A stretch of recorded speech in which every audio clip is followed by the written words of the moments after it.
പത്രോസ് ഇത് പറഞ്ഞുകൊണ്ടിരിക്കുമ്പോൾ തന്നെ കേട്ടുകൊണ്ടിരുന്ന എല്ലാവരുടെയും മേൽ പരിശുദ്ധാത്മാവ് വന്നു.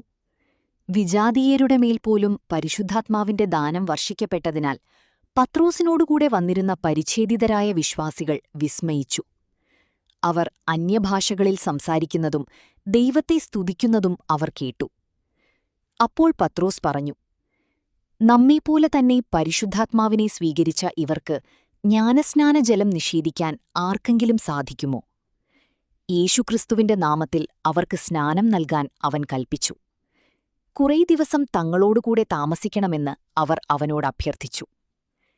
അപ്പസ്തോലന്മാരുടെ പ്രവർത്തനങ്ങൾ 10:44 മുതൽ 48 വരെ വചനങ്ങൾ. ചോദിക്കുവിൻ, നിങ്ങൾക്ക് ലഭിക്കും. അന്വേഷിക്കുവിൻ, നിങ്ങൾ കണ്ടെത്തും. മുട്ടുവിൻ, നിങ്ങൾക്ക് തുറന്നുകിട്ടും. ചോദിക്കുന്ന ഏവനും ലഭിക്കുന്നു. അന്വേഷിക്കുന്നവൻ കണ്ടെത്തുന്നു. മുട്ടുന്നവന് തുറന്നുകിട്ടുകയും ചെയ്യുന്നു.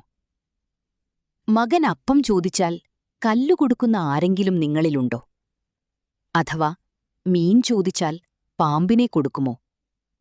മക്കൾക്കു നല്ല വസ്തുക്കൾ കൊടുക്കണമെന്ന് ദുഷ്ടരായ നിങ്ങൾ അറിയുന്നുവെങ്കിൽ നിങ്ങളുടെ സ്വർഗസ്ഥനായ പിതാവ് തന്നോട് ചോദിക്കുന്നവർക്ക് എത്രയോ കൂടുതൽ നന്മകൾ നൽകും.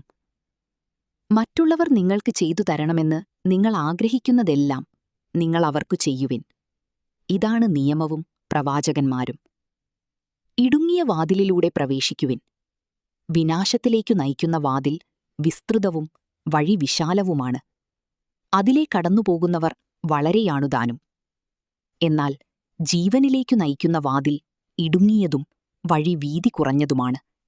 അതു കണ്ടെത്തുന്നവരോ ചുരുക്കം.